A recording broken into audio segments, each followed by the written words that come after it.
The film kicks off during a cheerful company breakfast, a group outing meant to build morale among co-workers. We meet our main characters, Sam and his best friend Peter, along with Sam's fiancée Molly, who surprises him with heartbreaking news. She wants to end their relationship.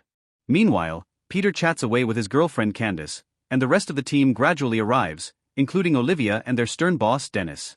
But one key member is missing, Nathan. Sam volunteers to fetch him and finds him arguing with an employee at the company's factory.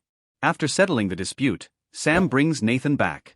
Now that the gang's all together, the bus departs for the trip.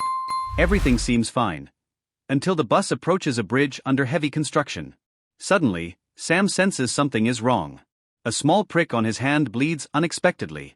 A strange song plays on the radio.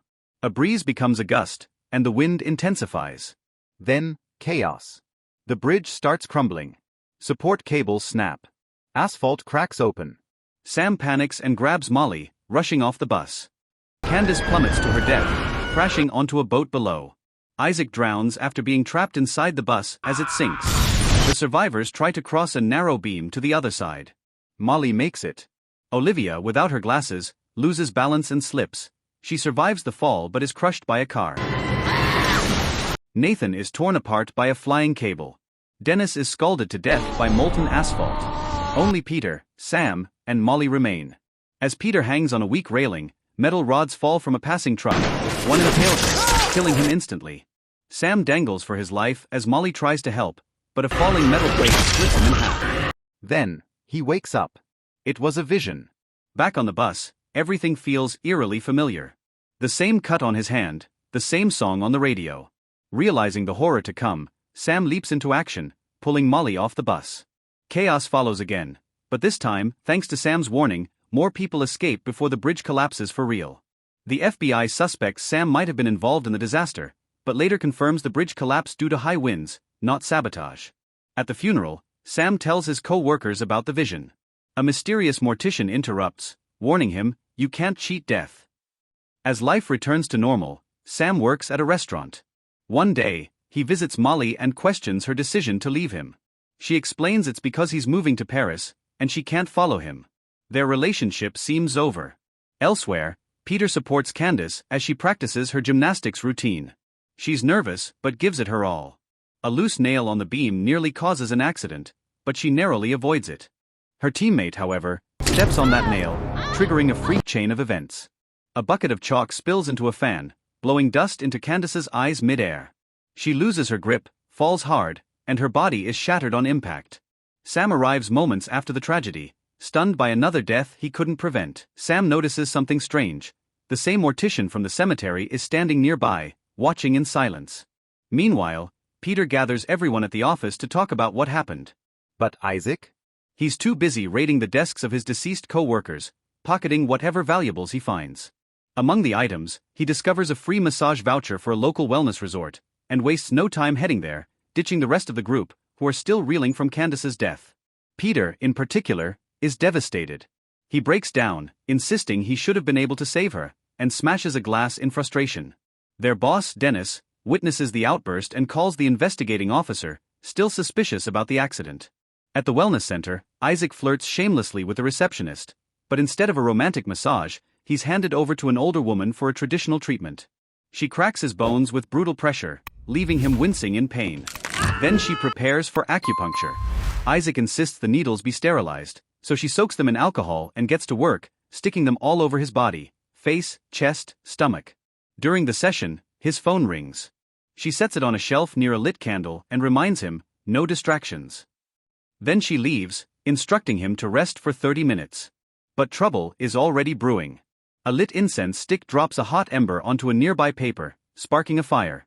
Isaac panics, but the needles pin him down. He tries to move and slips, causing the needles to pierce even deeper into his body. The alcohol spills across the floor. Despite the pain, Isaac survives barely. His phone keeps ringing, and the vibrations knock over the candle. Flames ignite the alcohol, and the fire quickly spreads. Just as he escapes the blaze, a heavy statue falls from the wall, crushing his skull instantly. Word of Isaac's horrific death spreads fast. The group arrives at the scene, and once again, the mysterious mortician is there watching. Sam confronts him. "You were at the funeral. You were there when Candace died, and now you're here again. Who are you? The mortician calmly replies, I'm just doing my job. They ask him what's happening, why they're dying one by one. He tells them the chilling truth. You cheated death. And death doesn't like to be cheated. They ask if there's a way to escape. His answer, if you take someone else's life, you inherit the rest of their years. Death skips you for now. Then he walks away, leaving the group speechless. Peter, spiraling, asks, so what now? We all die. Sam says, no. Not all of us. Molly doesn't. She didn't die in the vision, I saved her. Peter explodes, so you saved her but not me? Not Candace. Meanwhile, Olivia arrives for her laser eye surgery. Nervous and anxious, she clutches a teddy bear given by the doctor to help her relax. As the procedure begins, he places a clamp in her eye to keep it open for the laser. Olivia, tense, squeezes the teddy bear so hard that its eye pops off and rolls to the floor. The doctor steps out to double-check her file and laser settings, but outside, a glass of water spills onto an electrical outlet, causing a power surge. The laser machine malfunctions, increasing its intensity. Olivia hears the buzzing and panics, but her head is still strapped to the chair. She reaches for the remote to shut it down, but accidentally knocks it away. The laser fires, searing into her eye. She screams, placing her hand in front of it, only to have her hand burn too. Finally, her restraints release. Olivia stumbles off the chair, screaming in agony, her face partially destroyed. Sam and Molly arrive at the clinic, find her in complete panic. Staggering blindly, Olivia slips, tripping over the fallen teddy bear's eye, and crashes through a glass window. She falls several stories to her death. Her unharmed eye, the one the laser missed, is ejected from her skull on impact. Following Olivia's shocking death, the investigating officer arrives and tells Sam and Molly he's starting to suspect them. They try to explain. Death is chasing them, and they're dying in the exact order Sam saw in his vision, but no one believes them. Back at home, Sam pieces things together. The next to die is Nathan. Sam and Molly rush to the factory to warn him, but they arrive just in time to witness a deadly argument. Nathan is once again fighting with a troublesome employee. In the distance, a massive crane is moving in their direction. Nathan shouts for the man to move, but he's too distracted. Nathan pushes him out of the way, but accidentally knocks him into the path of the crane. The man is hoisted up and slammed headfirst, killing him instantly.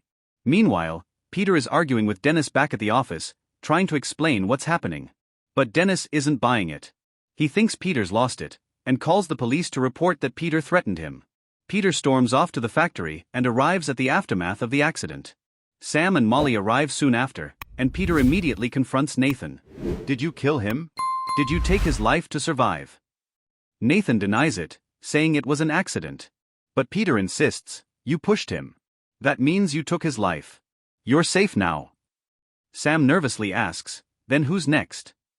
Before he can finish his sentence, Dennis walks in to see what's going on, only for a flying wrench to smash through the air and split his skull in two.